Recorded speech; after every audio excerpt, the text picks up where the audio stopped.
Um, and yeah, kind of one thing that I have said to multiple people this year, and I'm not even sure if the number is really accurate, but that concept of the 85% house, like you're not going to find a 100% perfect house.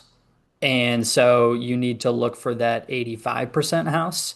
And, maybe that 15% between 85 and 100, have that 15% be things that you can at least change and you have the power to change. Like you can't change the location. Or like if you're adamant about being close to school or like a commute, you can't really change that unless you're, changing schools or changing jobs. But like if it needs to it needs updates to the bathroom, you can change that. If the landscaping sucks, you can change that. So you can change those things. So now I say like whether or not that stat 85% rule is accurate, I don't know that it is because it seems like in certain price points, you need to accept the fact that maybe you should be looking at a 75% or a 70% if you want to be able to get your hands on something and not severely overpay or put yourself in a tight spot as far as inspection protections, things like that. So, because I don't know what market it was when that 85% rule was created, because this comes from the ninja selling teachings. But um, I could imagine that 85% actually comes from a much healthier, more balanced market. So I don't know what your take is on that. I would agree. Being in the market myself, just kind of scouring, of course I want a perfect house. But I'm down to, I take a 4 bedroom ranch anywhere. Yeah.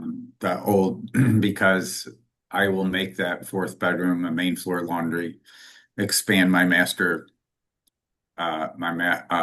primary bedroom, and I'll make changes. I mean, I've lowered my own standards because you look around, and if location is the one thing you can't change, and that's the one thing that I want, is location, but everything else is changeable.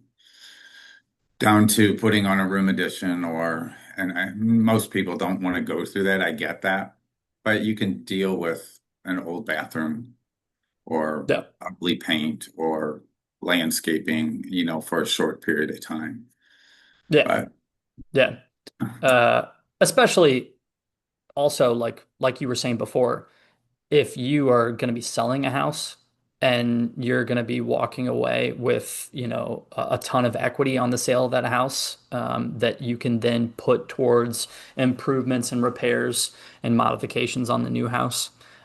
So, uh, anyways, that's just something that's been kind of on my mind this year, working with certain buyers is if you are looking for perfection, you're gonna have to pay a premium for it, or you're just not going to find it, and you're just going to be sitting on the sidelines. And I know we've like as far as an industry goes, and our economic projections on what is going to happen to interest rates, it's clearly just a guessing game because we've been saying for the past few years, oh, they're going to go down, and any period of time that we do get decreases, it seems like then we reverse course and they're going back up because of some other, positive economic report that impacts the Fed's decisions.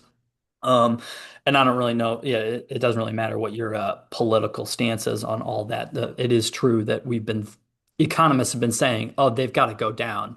They're gonna go down, and then they do, but then they just go back up again. So, but despite all that, at least here in our market area, prices have continued to go up.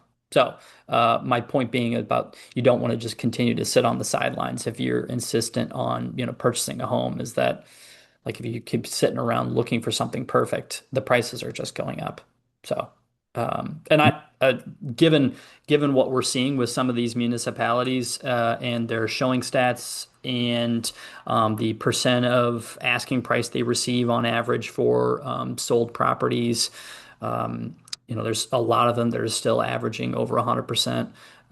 It doesn't seem like that price appreciation is going anywhere anytime soon, as far as the next year or two.